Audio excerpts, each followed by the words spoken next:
Welcome to the second part of how to think about AI on a very high level. This is part two of the presentation, where I will now be covering the applications of what we learned in part one, where we studied DALL-E 2, as well as ChatGPT, how they work, both in terms of like the embeddings and different training methods, and then sort of talking about areas of AI where I think there's a lot of really cool things that hasn't been discovered or hasn't been worked on. This video assumes that you've watched the first video, so please watch the first if you haven't already.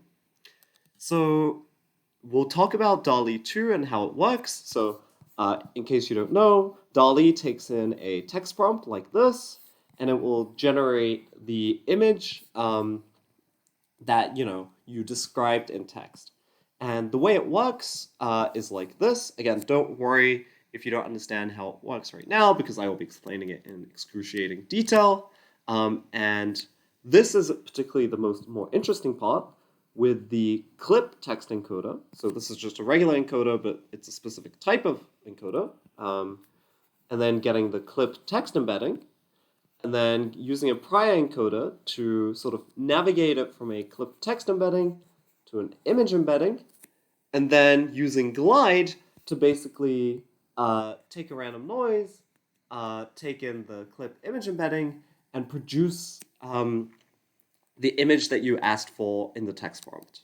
So again, none of this will probably make sense, but I'll explain it step by step.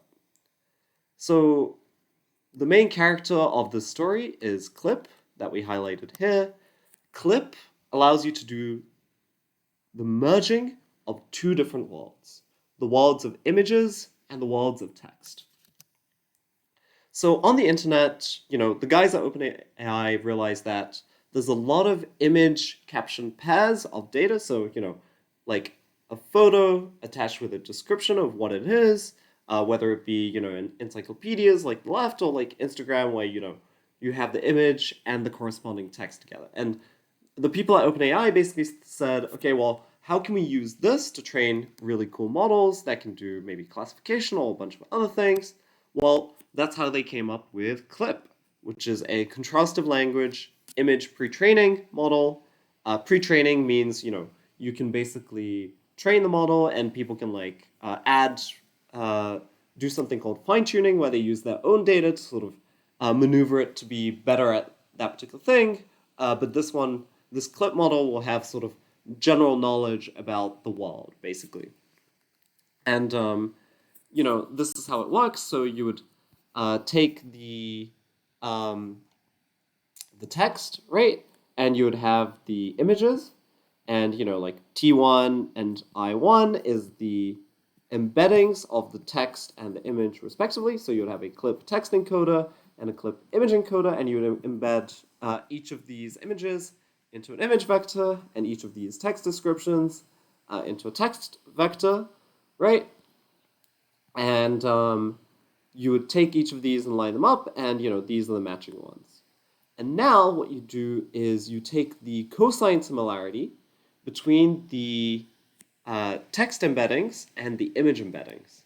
Now, reminder that, the cosine similarity is the thing where you take the angle between two different vectors. So an example of what you would be doing is, you would, for example, your text prompt could be a photo of an airplane. You would take the text clip encoder and get this vector. You'd have the actual image of the vector, and you'd encode it using the clip image encoder, and you would take the angle between it using cosine similarity, which is this formula down here. And this is the case where your image and your text description is matching. And then in a different case where the text description and the image itself doesn't match, well, you'd do the exact same thing. So you'd encode the text description, get a vector, get an image embedding. Again, take the vector between the two, and you'll find that the angle between those two vectors are very, very different, and you'd want to minimize that. So this is sort of where this is like an example of that where, your description isn't the same thing as the image. And so what you would want to do in the final loss function is you would want to maximize these similarities, these cosine similarities along the diagonals, where you do have the same image, and you want to minimize all the dissimilarity, right? So that's like the case with the car and the photo of an airplane description. And then, so your loss function would just be like a sum of these, and then a negative sum of all of the other ones. And then what you would do is, well, you will create a data.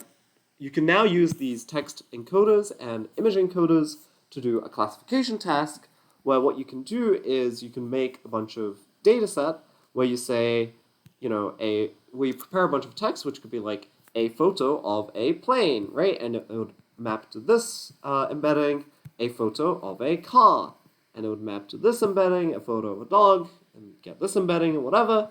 And then what you would do is you would take the original image, encode it using the image encoder, and then take the cosine similarity of the image embedding along with all of these different text embeddings, right? Which corresponds to like each different class of images that it could be, and it identifies which cosine similarity between these are the largest, and it will get whichever one's the highest and classify it as that. So, because this is an image of a dog, well, this image embedding will be matched the most with the text embedding that says a photo of a dog, right? And so you classify it as a dog. And, here are some examples of like its predictive capacity. So, you can have a food of image of a food, you'd clip encode it, compare it with the cosine similarity of the text description, and then sort of the cosine similarity will also give you just like how confident it thinks it is that these two things are similar. Now, the other component is glide, which is this thing in the original thing here. So this thing here, which actually generates the images.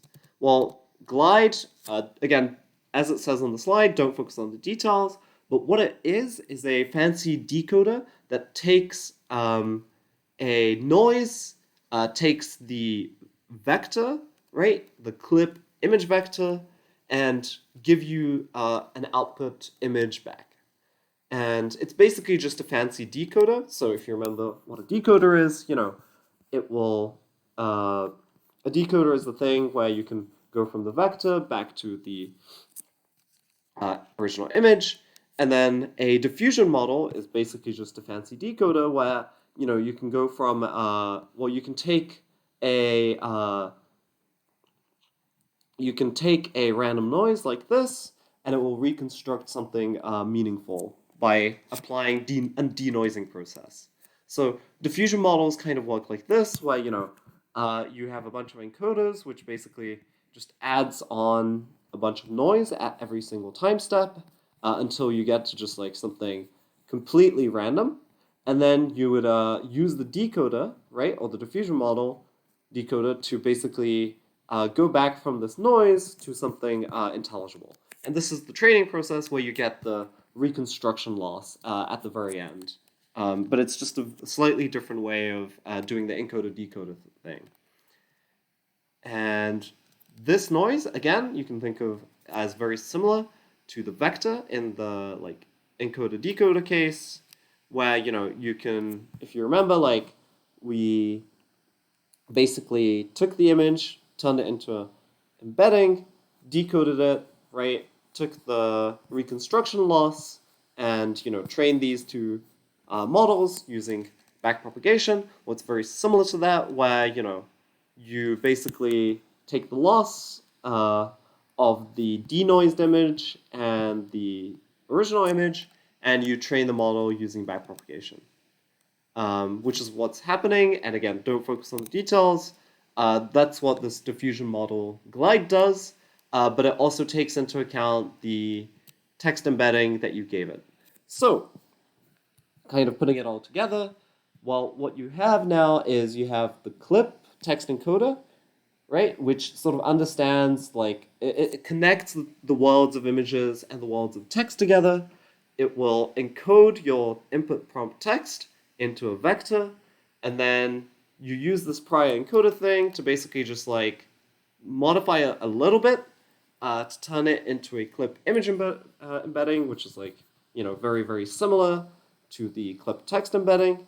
And then the glide model will basically take in some random noise, take in the image embedding and say, okay, well, I will add noise as a function of this, which contains like, what the image should look like, what the specifications are, and then it will create this image, and then there's some upsampling process where you improve the quality of it in resolution to get the nice fancy images that we have. And the reason why DALL-E or Midjourney or Stable Diffusion can generate various different variations of the image is because, well, you can create variations of the starting noise, and the denoising process by the diffusion models gives you a different output every single time. Okay, so now let's cover ChatGPT, right? The fastest growing application in the history of internet. Okay, so ChatGPT kind of works in 3 steps, okay? The first step is the large language model fine-tuning. It's using a codex model as the starting point.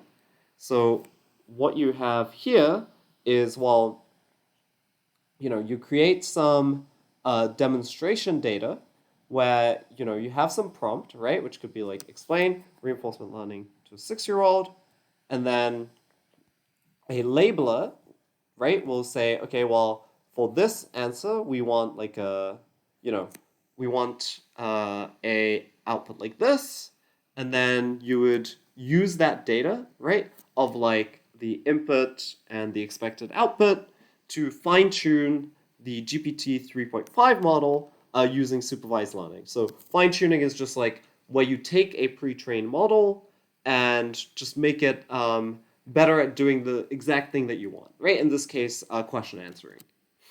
And then step number 2, what you do is, well, you let that fine-tuned model generate a bunch of outputs, and then it produces multiple different types of outputs because, again, it's because the way large language models work is by sort of predicting the probabilities for the different next token. If you just let the app process happen randomly, well, it can generate various different variations for the answer, and a labeler will rank them from best to worst, and that data will be used to train our reward model, which I'll get onto in a second.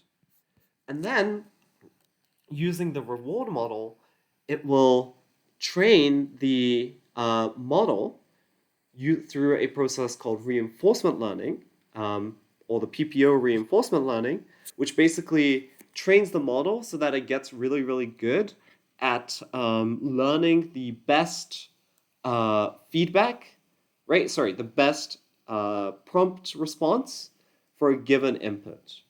And it does that by sort of having the model, right, the fine-tuned large language model, it generates an output, and then the reward model that we trained before through just like ranking which one was the best to worst, it gives you a score of like how good that output is, gives you a reward, and then you train the model through backpropagation to make it better.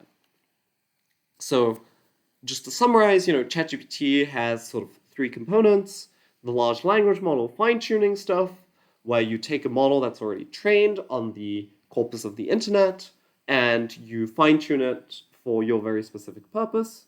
You have the regression aspect that we've already covered in part 1, where you take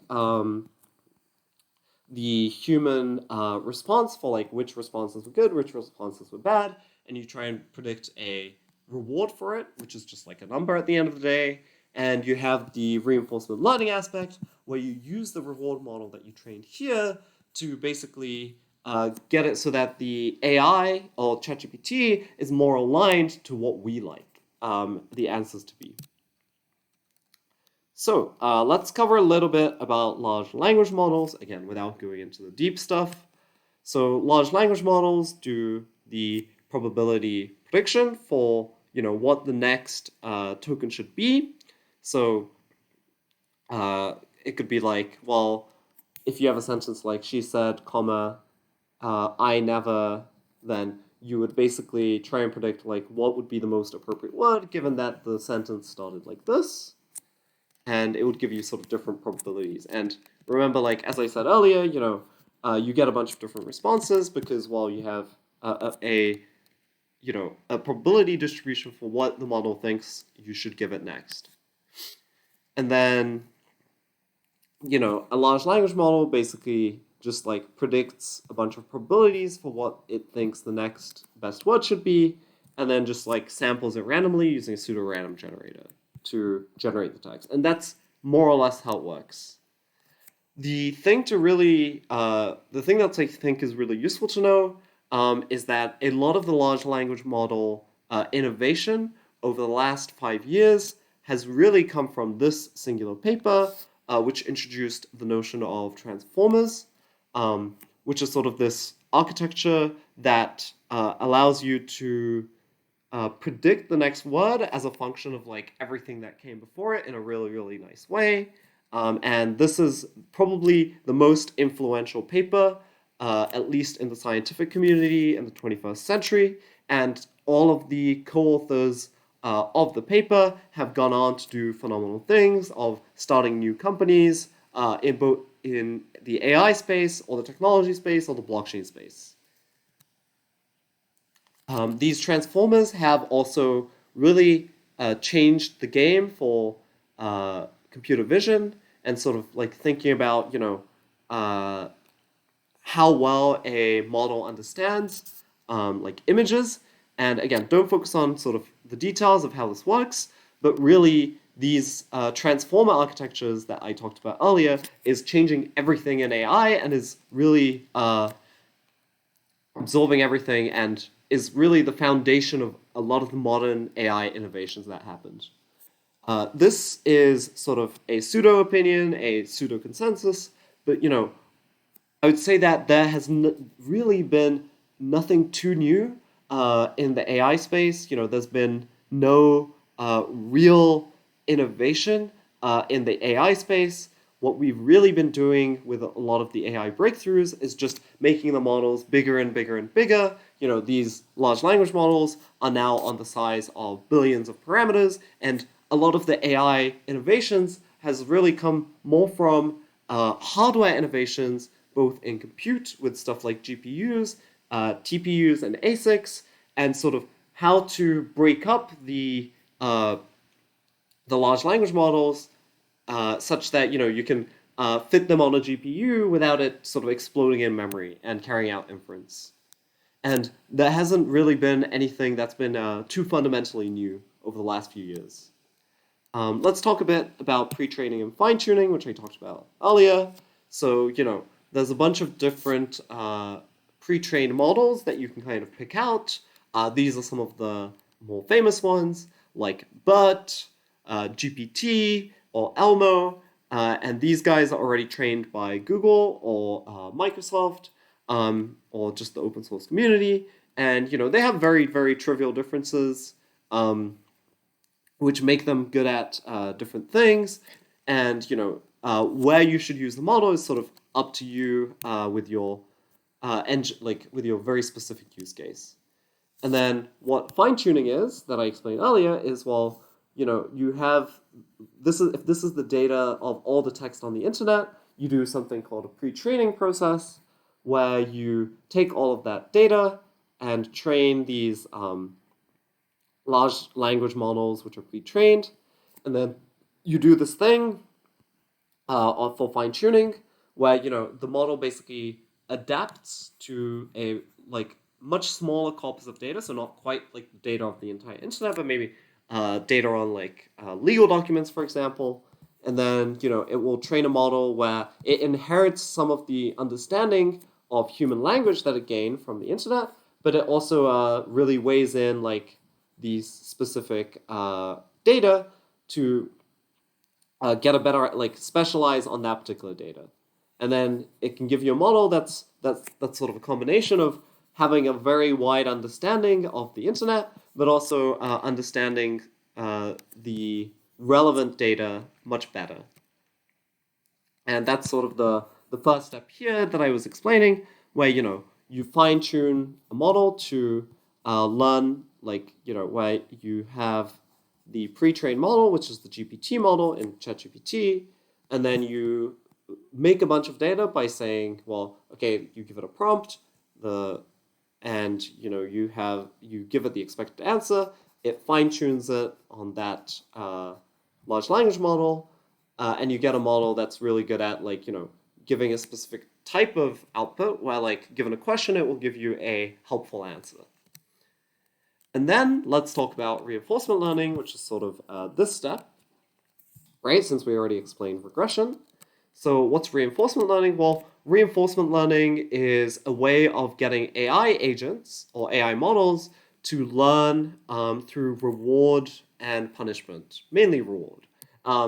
So the setup is kind of like, well, you have the agent, right, which is like the AI model, and the AI model will sort of pick actions, right, which it thinks is good, and then give it to the environment, and the environment will give you a different feedback, where the environment gives you the new state of the environment as well as the reward.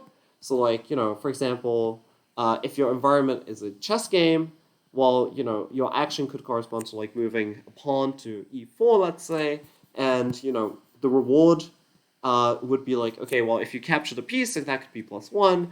If you won the game, it will be +1,000. The state could be just the state of the board, but it can apply to many other cases as well. And there are various different environments that people have played around with for reinforcement learning, whether it be Atari games, nuclear reactors, or StarCraft, and a bunch of others as well. And the gist of reinforcement learning, what it actually is it's just a classification problem that we covered before, where the model basically tries to predict which move is the next best move to take. So given a state of the board, right, what is the best move for you in that particular situation? What's not obvious, right, is what the data Y is, because if you remember in the classification case, well, we had the original image and the thing that we were trying to classify, but in this case, it's very much not obvious what the classification target should be. And so we apply reinforcement learning, where the rewards are actually the source of what we train the classification under, right? So, if you remember backpropagation, we would try and maximize things and, minimize the loss. Here, what you would try and do is you would try and maximize the total reward that the agent can take in the environment. And so what you would do is, well, given a state, it will, in certain cases, it will sort of simulate a bunch of different outcomes, gives you a probability distribution, right, this is the classification task, of which move it should take, and then you give it the reward, and then that updates the state, and so on, this continues, and you consider the reward, right, the total reward, right, of taking a action AK in state SK at time step K, right, rolled out over T time steps, right, into the future. And then adjusting how important those actions are by this discount factor. So this discount factor kind of tells you it's usually between 0 and 1, and it really tells you how much you should care about more immediate rewards versus future rewards. And you can sort of adjust that parameter to see if it's more greedy in the short term, or if it's a lot more forward-looking, much more into the future. There's something interesting to be said about reinforcement learning and just the general trend that it's been going through. What reinforcement learning has been going through is, well, the DeepMind has really cracked AlphaGo back in, I think, 2015, where sort of, it was trained on human expert data, as well as, a bunch of other heuristics that they knew using their knowledge of AI, Go. And then AlphaGo 0 came out, which sort of knew just the rules and none of the human intervention stuff, and it sort of learned by just playing against each other and getting really good at it. Then Alpha 0 came out, which was an extension of AlphaGo 0, where, it really applies this self-play mechanism to all sorts of other games and get good at all of them. And then lastly, you have Mu0, which is sort of the last version of the game playing RL agents, where you don't even need to give it rules, and you just need to give it rewards, and it will learn how to best play any game. And so, like, what you can think about is, in AlphaGo, you not only add the agent and the environment, but you also have to give it the like a bunch of heuristics, like maybe certain shapes of the board in Go could be given rewards, stuff like that. Whereas in AlphaGo 0 and Alpha 0, you kind of have it such that you just leave the agent in the environment and let it do its thing. And then in Mu0, the Mu0 agent learns the environment itself as well. And this is sort of, if you remember, like, this is how reinforcement learning works, where given a state, it will just simulate a bunch of futures, and it will give you the policy, right, which is like what action the model thinks you should take. So like the higher the better, right? If it's higher, it's saying, well, maybe you should probably take this move. Whereas if it's low, it's saying it shouldn't take that move. Now, let's focus on Mu0, because I think that's the most interesting one to me, where the special thing about Mu0 is it does this search process, right, that we have here to like try and predict the policy. But the interesting thing is that it uses machine learning models in the process, so it will basically take the state of the board, encode it into a state, and then it will like a hidden embedding, and then using this embedding, we can get like the policy and the value, which is just like what move the agent thinks it should take from this position, as well as how valuable it thinks that move is. And then using this policy, it will choose an action, and then use a transition function, right, which takes the action and this state embedding and give you another embedding. And then carry that process on for each time step. And what's so special about this is that the agent, through the dynamics function G, it learns how the environment works. And so instead of carrying out a tree search, right, for like which move is the best by simulating on the environment, it has its own internal world model of how the environment works through the function G, and it just deals with all the hidden embeddings, right? Whereas like in traditional RL, each of these nodes would actually correspond to like a simulation on the environment. So when you're doing this simulation of multiple futures, well, you would actually like run the simulator and see, okay, if you play this move, then what happens? If you play this move, what happens? And learns off of that. So how do you get started with reinforcement learning? Well, the best place to always get started is with PPO, which is the de facto algorithm for doing RL in a nice way.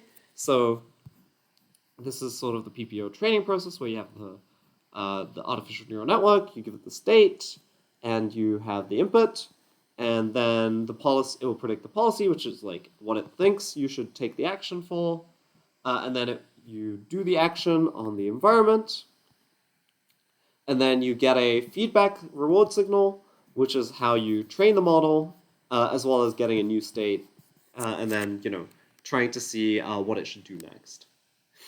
And like I talked about earlier, it's very similar to the backpropagation loss minimization, except this time, what you're trying to do now is you're trying to maximize the reward, and what you need to do is basically climb up a hill rather than down a hill, right? That like we did before. And in particular, the thing that's really cool about Proximy PPO is basically it climbs the hill up in a slightly more sophisticated way, because in RL, well, your hills, right, or the reward maximization function, which we saw here, right, like this guy, is a lot more, let's say, steep. So and sort of weirder. So you imagine you're like climbing up a hill. Well, you could be slightly wrong and fall off a cliff, right? So like a slight misstep can really mess up with your reward and your ability, your performance. But then what PPO does is like, okay, well, if you fall off a lot, then it will put you back in your place. But then if it succeeds, then it just like goes slowly up the hill and doing more of the right thing. But then if it fails really badly, it will sort of go back to the original thing that it was doing in a slightly more sophisticated way. I won't go into the maths of it, but this is sort of why PPO is better than DQN, which is just a straight application of like, classification where the loss function is just the total sum of the discounted rewards. And yeah, this is kind of the what's happening with in the context of ChatGPT. So what you're doing here is you have the PPO model. The PPO model is also like the language model, which is the agent, and the action, right? In this case, is actually just the output of the large language model or the ChatGPT model, right? So the prompt that it creates is you can think of that as the action, and the environment you have in this case is actually the reward model that we trained through regression. And that reward model will sort of tell you like the how good it thinks that output prompt is, give it back to the agent, and train it through like the reward maximization process. So that it sort of suits, it's more aligned to what you would want. And so that's sort of the summary of ChatGPT, where you fine tune GPT-3 to a question answering type of input output. You train a regression model by getting it to output a bunch of text output, and then someone like labeling stuff and creating a reward model, and then training it through PPO or reinforcement learning algorithm using the reward model that we trained. So now let me talk briefly about where I think the blue ocean is in the AI space as a whole on a very high level. So I think there's something very interesting to be said about the text to X kind of paradigm. So I think here's a really interesting model that I found. It was done by a bunch of researchers at Israel, where you can give it a text prompt and it will give you a animation of a humanoid like character, and it can do quite a lot of different things, and these are the kind of demos which I thought was really cool. So this is probably using something very similar to Clip, where instead of having the Clip image encoder you would sort of have the motion encoder and the text encoder in this human motion diffusion model. There's also stuff like text to 3D models, which again is sort of using a very similar concept to DALL-E, where you just like maximize and minimize cosine similarity and stuff.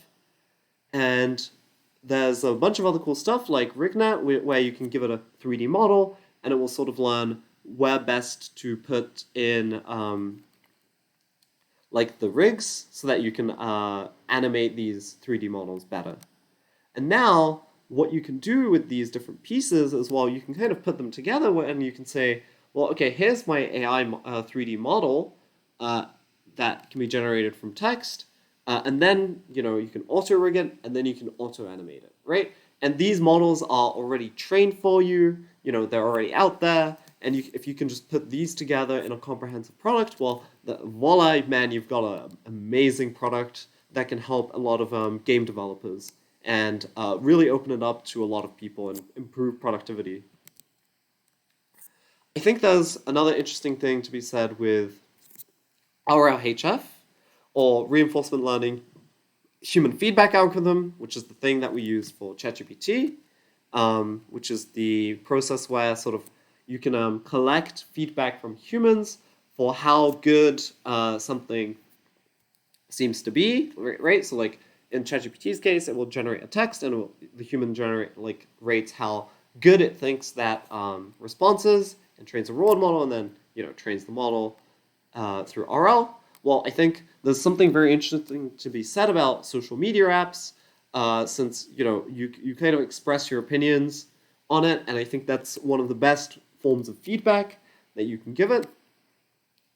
There's a bunch of other stuff that's really interesting, like dense where it can use Wi-Fi signals to sort of map out a projection of like a 3D vector map of where things are in the space, which I think is really cool and could be really interesting in a security setting or a defense setting. And yeah, if you want to find a lot of these models that we covered, whether it be these guys, the best place to find it is definitely Hugging Face. Hugging Face is a repository of different models, also like the large language models that are pre-trained.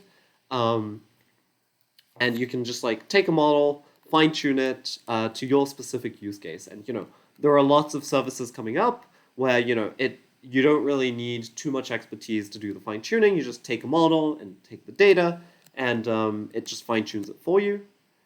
If you want to find, all these different types of generative AI tools that are coming out, Futurepedia is a pretty great site to sort of see a bunch of AI tool directories, and it can tell you sort of if they're free, if they're paid, if they're premium, etc. And yeah, let me just end on a few concluding remarks of the research direction, which I think is like really, really interesting.